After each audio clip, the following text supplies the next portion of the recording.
So our first story today comes from the state of New York, where the Department of Financial Services has laid down some new restrictions and rules on what banks need to do before they can interact with cryptocurrency. According to the guidance, banks registered in the state will need to seek regulatory permission from the department 90 days before they get involved with the new asset class, even if it's through a third party. The banks will need to submit business plans and operating models, as well as who they think their customer is and how they intend to approach them.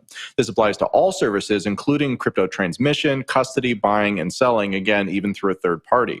This isn't the first time that we've seen really pretty strict rules like this come out of the state of New York. I would say that this is actually kind of what the state of New York has become known for in the crypto industry over the last, dozen years. But it is kind of, I think these are the most strict requirements that we've seen so far. Zach, I'll kick it back to you. You paid a lot of attention to kind of stories like these during your time at CoinDesk. What's your kind of read on this as it fits into the history of things? New York with the BIT license has always been pretty aggressive in seeking to regulate crypto firms, sometimes to much consternation among the crypto community. There's a lot of people from the olden days who say that New York really drove out a lot of its crypto firms without good cause. So the fact that they're sort of ramping up this, I think, makes sense, is in keeping with past steps from this particular state regulator. And I think it also comes as banks are looking to figure out how to serve this asset class to their customers, right? We saw a lot of news out of NYDIG working with smaller banks to position crypto, basically savings accounts within both local banks and credit unions across the country. Certain banks have experimented with that. I think that was certainly a function of when interest in Bitcoin was significantly higher than it is right now. So we're not hearing a ton on that front. But it would make sense that in response to some of those news stories that have come out, the regulator is seeking a pretty rigorous set of rules by which these banks need to follow. So in keeping, I think, with what New York is trying to do as it relates to crypto policy. I'll toss it down to Will for his thoughts. Yeah, New York has actually been pretty aggressive on these things in its history. The most recent one is the government moratorium on Bitcoin mining for the last 2 years, or going into the next 2 years, where people are not going to be able to plug into the grid there unless they get special permission or using renewable energy. And a lot of miners are now moving out of the state. And like you said, Zach, it goes back to that 2015 law, the BIT license. But I do think that this is like a wider thing that we're seeing in the context of what happened with FTX. And just last week, Canada also banned a lot of forms of margin trading for all cryptocurrency users in that country.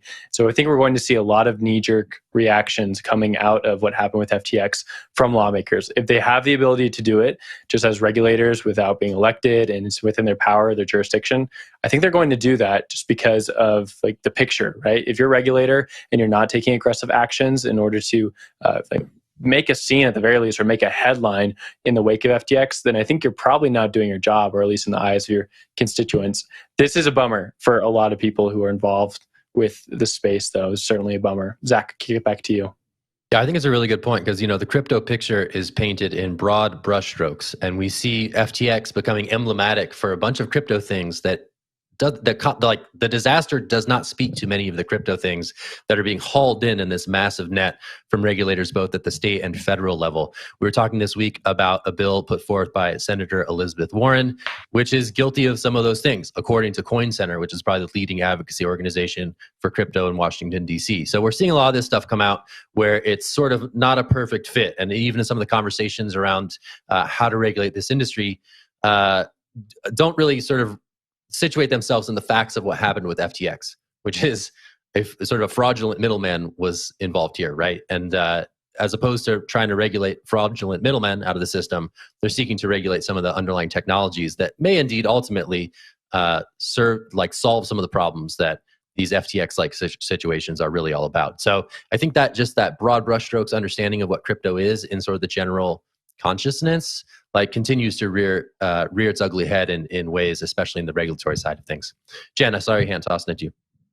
Yeah, you kind of took the words right out of my mouth. In the Senate hearing yesterday, they brought up banks. They said, this isn't only a centralized exchange thing. This isn't only a crypto thing. A lot of the big banks in the States are getting into crypto, and how are we going to look at that? And I think Will is exactly right. Now, in the light of FTX, in the light of us having all of this emotional reaction to so many people losing so much money, these regulations that have been in the pipeline for a long time. Regulators who have been trying to push this narrative for a long time, they finally have that reason and that narrative and that story to push it through. So I don't think that this is the first time we're going to see this. Adam, I think I saw your hand go up.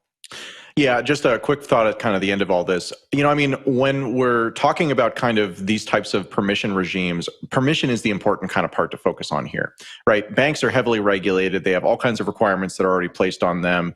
There's an argument that can be made, especially in the wake of FTX, that we need to be very careful and take, careful controls over these types of things. But at the same time, when I see something like this, what I'm thinking about is if you have to submit a plan 90 days in advance for approval, that means that they can say no to you. Even if your plan is something that probably isn't a problem, it kind of puts a step in there where they can just be like, no, I'm sorry, you're not going to be able to do that. And I think that, again, that can be used for good. It can be used, to help people avoid real risks. It can also be used as a way to kind of keep entrenched powers in power. And we've seen that over and over again coming out of New York, where notoriously, despite having kind of the, being very early to the table, with the BIT license as one of the kind of regulatory regimes, very few companies over the life cycle of that instrument have actually been able to achieve one. And it's typically been the very largest companies who are out there too. So it's, it's good on the one side, it's bad on the other side. It's New York classically. I think we can move on. Will, you've got the next story.